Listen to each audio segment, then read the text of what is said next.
ago, a Swedish teenager started a movement that has now grown to become a protest by teenagers. Her name in Sweden her name is Greta Thunberg. And she has recently presented just the other day to Congress. She was there at the House Committee on Foreign Affairs speaking about climate change and saying that basically the adults should listen to science. Listen to the scientists because the scientists have the right picture of what is going on. She then went over to the Supreme Court and talked to a group there that is taking legal action against on climate change issues. And from there, she went over and presented to the House Ways and Means Committee at Congress and spoke there as well. Her quote is that I'm just trying to make as much difference as I can, especially to inform people, spreading awareness about climate change, which is essentially also what I try to do in my personal life. Just one little point here that's interesting. I think you'd like to hear if you haven't read it already in the UT. A Washington Post Kaiser Family Foundation poll found that a majority of American teens believe climate change is real and fear it will have a negative impact on their future. And about 1 in 4 has taken some sort of action, including attending a walkout, protest, or contacting their lawmakers. There's a lot of walkouts happening tomorrow. I'd like you to keep that in your minds when you hear the presentation today. Thank you. Thank you. And next up is Kevin Byrne.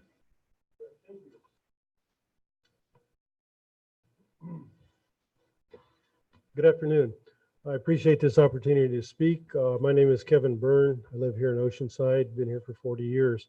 And I'll keep my comments framed to transit if I can, without sliding into highways.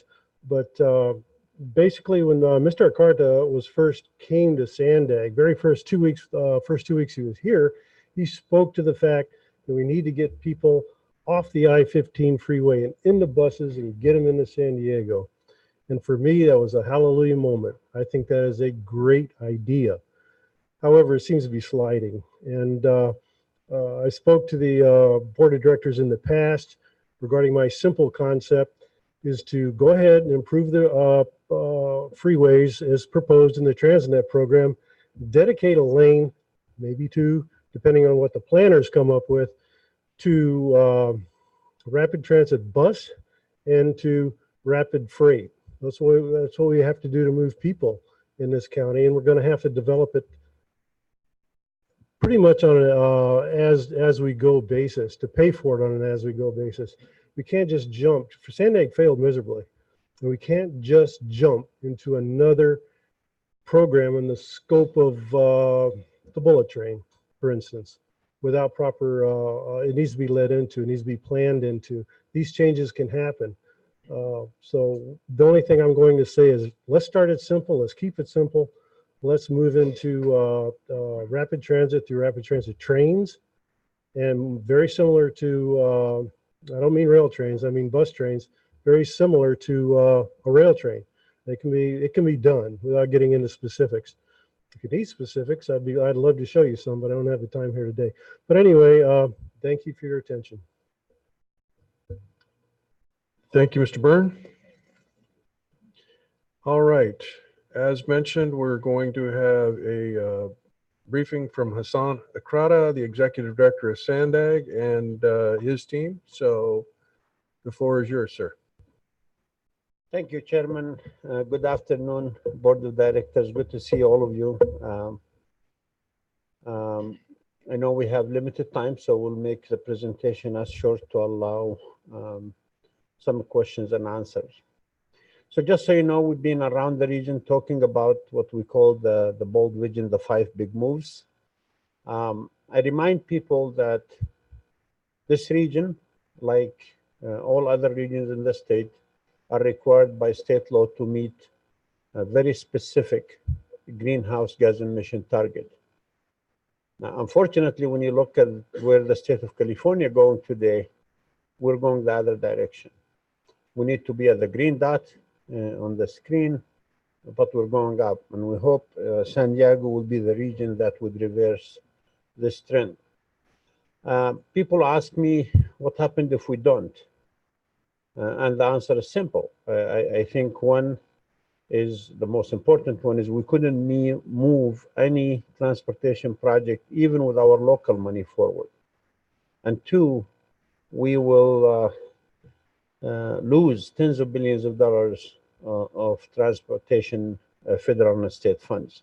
So it's important for this region to have a regional transportation plan that not only put forth a great transportation system for our residents, but meets the federal and state requirement. You've been hearing about the funding, and it's not enough of it, obviously. I think we spoke to our board of directors a couple of months ago that the Transnet, the existing half-a-cent sales tax transit fund, will generate $6 billion between now and 2048. 3.7 billion of that is to pay the debt that we borrowed to build the projects we built. The I-15 hot lane, the mid-coast to UTC. So the remaining between now and 2048 is $2.3 billion expenditure year dollars. If in today's dollar, that's about 1.4 billion. You and I know the cost of building a project, major infrastructure project, is very big. So when you hear about, Sandag is investing the highway money on transit, there is no money to be taken to be invested anywhere. Most of this money, 80% of it, will be available after 2030. In short, we have a list of 14 projects still remain to be built in Transnet. That list, we estimate the cost to be around $24.4 billion. The $2.3 billion from Transnet will add to it $6.3 billion of formula funds. Deficit $15.6 billion, $15.8 billion. We would need $10 of federal and state funds for every local dollar to build that. So obviously we do not have funding to complete the 14 projects that were slated for this efforts. I don't know, this is, okay. Which brought us to, okay, so what do we do? And I'm gonna ask our able and amazing planning directors to tell you about our bold new vision. But in general terms, I believe very strongly that this region needs and deserves a transportation system for the future. I also believe that it is premature to say, why invest money on transit? It doesn't work by what we have today. I would agree what we have today does not work for a lot of people, but shame on us because we're not having enough for us to be able to judge transit.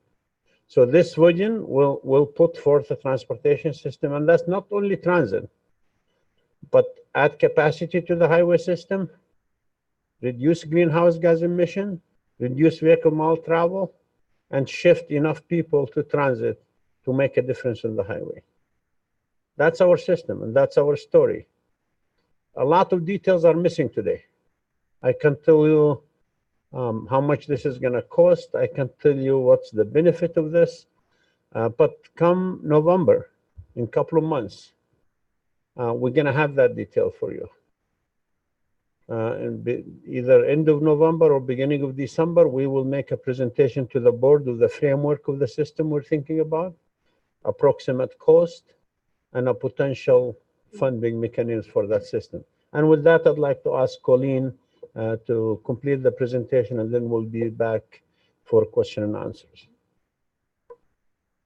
Thank you. Again, thank you to the board for having us here today. And as Hassan said, really trying to think about what are the critical connections that need to be made in the region. And the major corridors throughout a region need to be looked at as multimodal, as we can really look at investing in a transit network that's a real option for people in terms of time, in terms of convenience.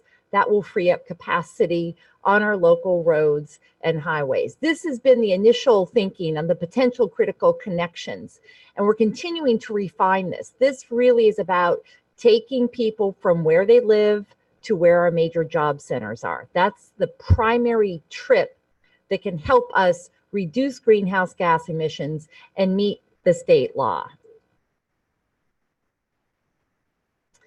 As we look at this, it really can start to connect the whole region. So as we've been talking about this, it's a fully connected transit network, a fully connected highway network. And if you wanted to have a whole lot of fun, you could get on the highways or the transit and ride that all day long, all throughout our entire region. What's fundamentally different in this planning process is that we are not constraining ourselves by a list of existing projects or constraining ourselves by funding. Really taking a look at the data, what are the challenges we have in this region, and how do we address those challenges given all the innovations and technology that have emerged even in the last 5 to 10 years. So from the very basic level, when we talk about data, where do people live and where do people work? The figure on the left shows the highest density areas in the region where people live, and the figure on the right shows our major employment centers. And what's interesting, the pink areas are the areas that employ the most people in this region, but there are employment centers throughout the region. And as you put these two pieces of data together, you realize that where we live and where we work are largely in the same part of the region, all in the western third or western quarter of the region. We just know that most people do not live close to where they work. And so this is why we need to put together a transportation system that helps us get around the region. And again, this helps to pull it together, thinking of a fully connected system with the figure 8. This is where the 5 big moves come in, and I'll go through these briefly because I know some of you have seen this a number of times. But the complete corridor is thinking about all travelers in a corridor. So the roadways, the highways, high-speed transit, bicycle and pedestrian improvement, and making the investments in high-speed transit allows us then to free up capacity on our local roadways, on the highways, for the things that do need to travel on the road, such as goods and services. Next is the transit leap. And this is something, obviously, you're all on the transit board here, really taking transit to the next level. And if transit is going to be competitive with the automobile, it needs to be fast. And like what is being built in other cities, even Western cities in Los Angeles, up in Seattle, transit that is traveling at 80, 90 miles an hour, that's when it becomes competitive with driving. Mobility hubs are the major activity centers that need to be connected through Transit Leap. These are the areas of civic engagement, the places where there's higher density, mixed use development. These are the hubs for the Transit Leap and high-speed transit to come together. And then the flexible fleets are the smaller neighborhood vehicles that help us get to and from the mobility centers and also help get us around our communities for shorter trips. And instead of thinking of the services that maybe we have in place today, larger buses, this can size a vehicle depending upon the number of people that are taking that trip and having those trips available or the transportation available on demand. Clean, electric vehicles.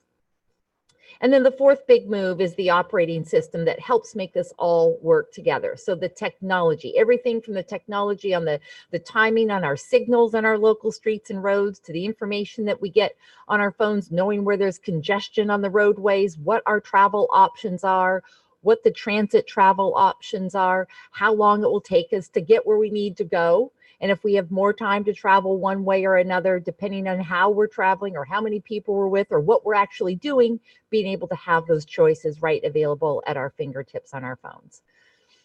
So thinking a little bit more about the data, and this is what we're really trying to do is look at the data without thinking about specific plans or projects or programs. So just taking a look at travel time from Palomar Airport Road, one of the employment centers in the region. The figure on the left shows the 15-minute travel shed, and the 30-minute travel shed is shown in orange if you were going to drive to that employment center during peak period. On the right, that's the travel shed or time available, both 15 minutes and 30 minutes if you were going to take transit. So you see that we haven't invested in a transit network that truly is competitive with driving. If you're concerned about getting somewhere within 30 minutes to Palomar Airport Road, it's most likely going to be driving unless you live really close to where your job is on Palomar Airport Road. This is another example, very similar in San Marcos. Again, similar in Sereno Valley. So we're looking at all the major employment centers. What are the transit options compared to the driving options? In almost every case, the transit travel time doesn't come close to competing with driving.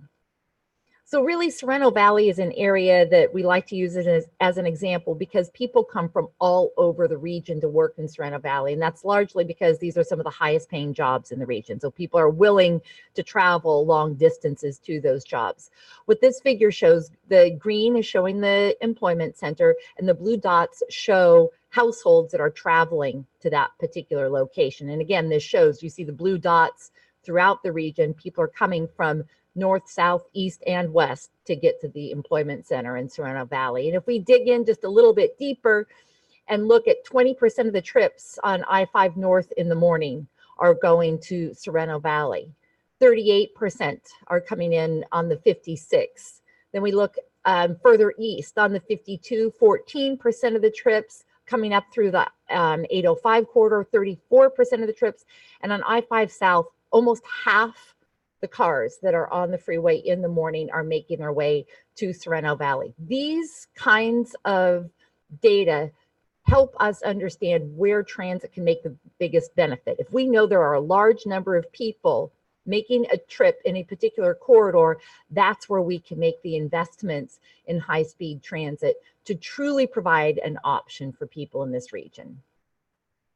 Again, this shows where people distance from the Sereno Valley Employment Center, and the darker red it becomes, there are more people coming from that particular area. So even thinking about the 20,000 employees in that dark red area, if we were able to provide maybe a flexible fleet or a shared carpool option for people to get to jobs, that helps even free up congestion on the freeways just within that part of the community.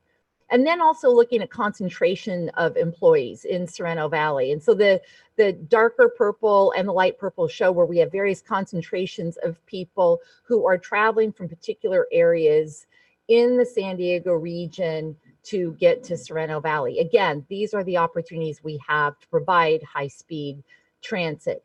Some of you have seen this before, the situation with Palomar Airport Road is very different. When we look at that employment center, which is shown in green here, and this is along the 78 corridor, the blue dots represent where people live that are working in that area. And when you look at this, you see the high concentration of blue dots that are really close to the employment center. So the solution here may actually be slightly different than some of the longer trips we're trying to accommodate for the Sorrento Valley Employment Center. So if we really zero in on this area in our current plan, it calls for adding an HOV lane in each direction on the 78 and increasing frequency on the Sprinter.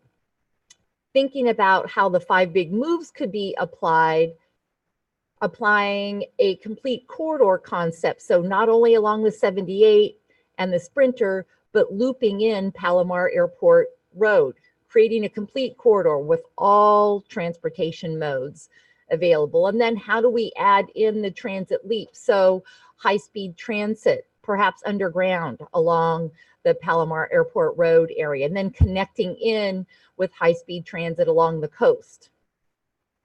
And then thinking about where the mobility hubs might be located within the complete corridor.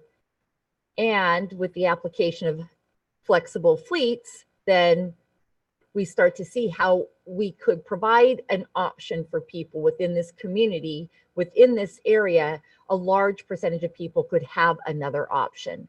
So that's the concept of applying the 5 big moves in this scenario. And as Hassan said, we're working to put the details together for the entire network that we want to have available for the Sandag Board of Directors later this fall. So we're happy to answer any questions. And just to conclude, some of the things we've been hearing out there is, this is all great. It's going to take a long time. It's going to be very expensive. And that is true. It's going to be pricing, and it's going to take some time. But my answer is, if you truly want to build a state-of-the-art transportation system, infrastructure project, there is no shortcuts. If you want to do it right, you either do it right or don't waste your money. And I believe very strongly, some people say, well, this is going to take 15 years. Well, if it's worth anything, it's going to take that long. And our goal is truly as a staff to put in front of the board a system that we think is going to sustain this region into the future. I'm happy to tell you that some of these mobility hubs today, the Secretary of the Navy fly back, your chairman was there to sign a memorandum of understanding with the region to move that probably largest mobility hub in California. So yes, we are going to propose a system to the board that's going to take time, take money. But if people tell me, well, do something in the short term, there is no short-term major infrastructure project that's going to help this region sustain itself. So with that, we will be happy to take any questions, Mr. Chairman. You mentioned that people have pointed out that it could take 15 years. Is that what you expect it to take, or what would you say the time frame is? If the board approves this, and if the voters of San Diego is willing to pay for it, we think by 2035 we could have most of the system built. And you're anticipating growth in the region during that period of time.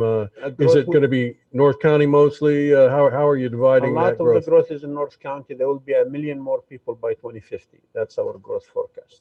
Okay, thanks. Any other questions from the board? Vice Chair Feller. Someday I'm going to get my own mic. I noticed on the maps, it just dawned on me that the daytime population out on Camp Pendleton is 50,000 people. And there's not really any connection there at all. So I hope that is something that's going to be taken into consideration as we go forward. And I also noticed that the mobility hub, the one is in Oceanside.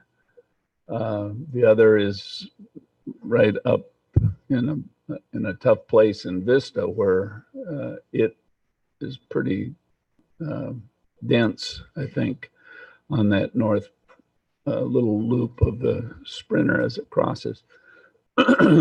So I'm just there's none of the high speed stuff except on Palomar Airport Road. Your road follows pretty much 78 across. So it concerns me that 180,000 people in Oceanside are, I know they're going to work in lots of other places, but keep that in mind because we're not going to be served there. It doesn't look like. Absolutely. We'll definitely look into that for sure. Board Member Gastron. That button. Okay. That's my first time pushing the button on this one. All right. So I love this vision. I love this vision because I grew up on the East Coast. I lived in Chicago and New York.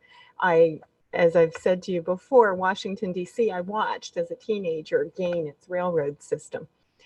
What I'm not seeing in this vision is perhaps the devil in the details.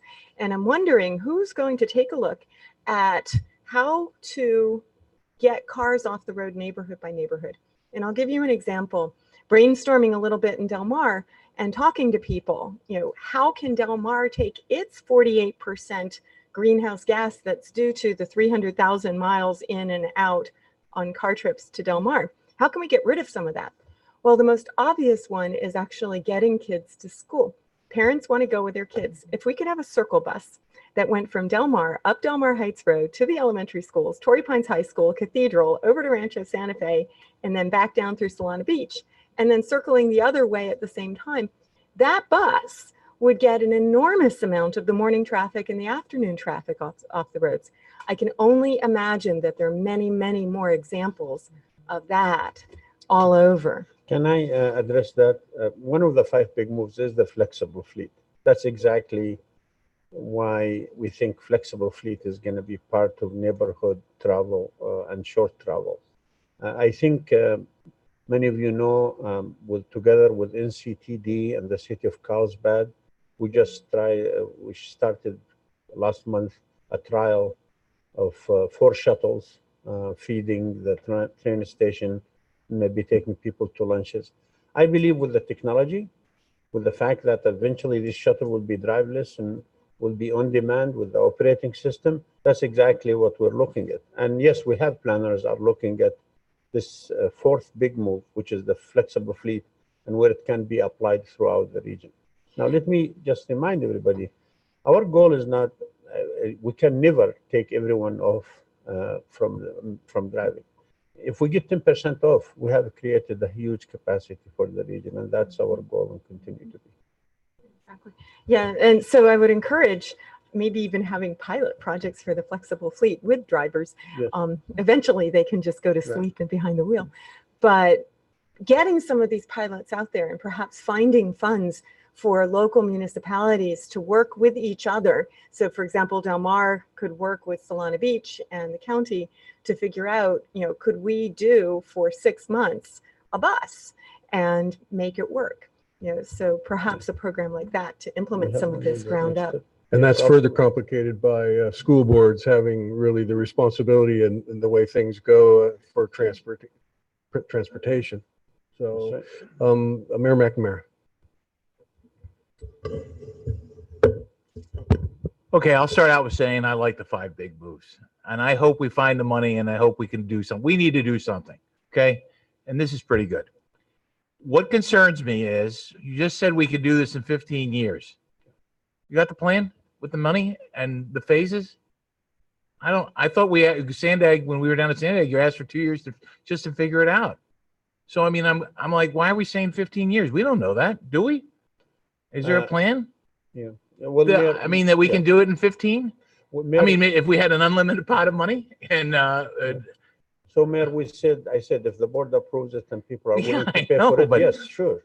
but You you can know, do I it. mean, but you've also shown us where LA's been at it for 30 years and Yeah. they've made a lot of improvements, but they haven't really kept up with the increase of population. Sure.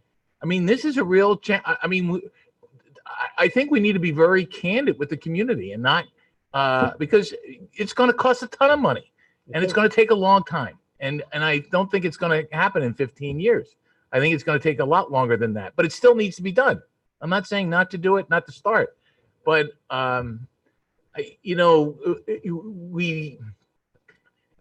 you've certainly heard this before. You make certain promises, our credibility is on the line. If we're going to tell people we're trying to solve this, then we need to be realistic with what the numbers are. And I mean, I'm sure if we could just, open up Fort Knox and get everybody out here and say, go for it, we could get it done in 15 years. But realistically, I don't think that's a good number. And I don't think we should promise that. We should show the plan and tell people we're going to have a heck of a lot more cars on the road before we're able to get the 5 big moves in place to start taking them off. It's going to get worse before it gets better. Okay, Mayor, just comment to Mayor McNamara. So you mentioned LA. So LA had no rail of any kind in 1990. They have Right. over 2,000 miles today. So they were able to do it because the board says yes and the region Right. gave money. I will just say this. If this region is serious about putting a sustainable transportation system and your leadership is needed here, I think it can be done. but you're right. It's going to cost a lot of money. I never said this is going to be cheap. This is going to cost real money, and the voters in San Diego has to go for it. But say, what do we do in the meanwhile? What do you want me to do in the meanwhile? We have no money. We have no money to do anything right now, at least for the next 10 years. Okay, okay. Can I just Well, we respond to do that? have to start our regular meeting soon, so if you can keep it very brief. 30 seconds. Uh-huh. And I got a question. Look, I very much applaud everything that you guys are doing, and you'll see me out there beating the drum to support you. But at the same time, you touched on the hardest part. That's the interim from Sure. the completion. What do we do in the interim and with the limited funds that we have? But I'm not saying not to stop. I'm just saying that I think with the public we need to have a heck of a lot of candor, because I don't think we have much of a choice. We've got to do something. We've got to. Agree. I'll shut up since we're getting close. Agree, man. We have to do something. We need to get money, regardless whether it's short term or long term. We have no money to do anything. Supervisor Desmond. Well, I guess along those lines, Colleen, when you started off, you said we don't have any constraints on the existing projects. We're starting from scratch. Well, we can't do that entirely. We've got a tax in place that we promised the voters. Sandag actually went to the voters and said, hey, you give us a 0.5-cent sales tax, we're going to give you all these projects. And now you're changing that. And we got 28 more years left on that tax, yet those projects are not being delivered upon. And one that I disagree with you entirely on is taking the 2 HOV lanes off of the 78. But if you're going to go and ask the voters for another tax increase, massively tax increase, they're going to be saying, no, you didn't deliver the last time. Why should we believe you this time? Why should we do that? And so with 28 more years left on that, and I guess it's kind of a rhetorical question, because I think you're losing the integrity of the people with this. And then also on July 12th, the Sandag board voted as part of the 5 big moves to include and to prioritize the 78, the 67, and the 52. I would wish you, when you put out and you promote the 5 big moves, that you include what the board included on that. 15 of 18 cities voted to include that. You didn't even mention it today. Thank you very much. So let me just respond, Supervisor. The board absolutely took an action to prioritize this corridor in the context of complete corridors, not a highway option. A complete corridor means you do a multimodal solution and you move with it. So I just want to clarify that. Thank you very much. Yeah, and I want to clarify, it was on the 5 big moves. It wasn't on just one particular little niche of it. It was a discussion of the 5 big moves. Board Member Edson, very brief, please. Thank you. Sorry.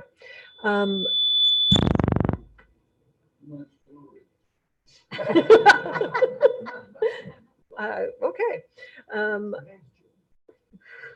So I think, as you know, I have been an advocate of the 5 big moves, and that comes from having a history of living in cities that have world-class transportation, like Tokyo and like New York City. Even though I was born and raised here, I grew to have an appreciation for world-class transit. And Colleen, you mentioned high-speed transit along the coast. So my question is, what does that mean? Here we are at NCTD, we've got a coaster. It's obviously not high-speed transit. What does high-speed transit mean? Well, I think at least with the double tracking of the coaster and the additional rail cars that we're working on, that alone is something that we're actually going to be doing very early on to help support transit. As we are looking at the 5 big moves, we need to figure out, do we need, to replicate that with additional rail lines, and perhaps that's something underground. We don't know the answers to that yet, but that I-5 corridor is a heavily traveled corridor. So that's really important for us to be thinking about. And how do we come up with something that's truly competitive with driving? So that's still in the works. We don't have the exact answer for that, but we will very soon. Well, the coaster. One of the Sorry. proposals is to build a high-speed rail from the border through National City, Chula Vista, through Kearny Mesa, through UTC, all the way to Oceanside. We still don't know how much of that will be underground and above ground, but that is what we mean when we say high-speed rail, in addition to the coaster.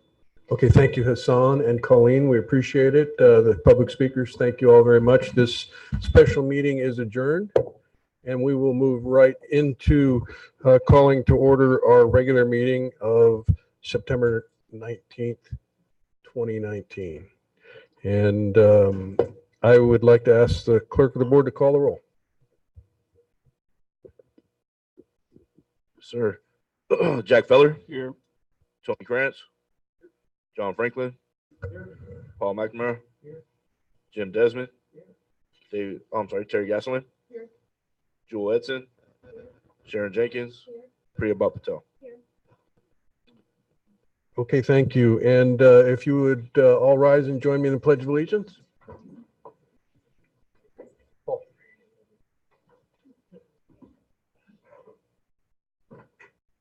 Ready? Begin. I pledge allegiance to the flag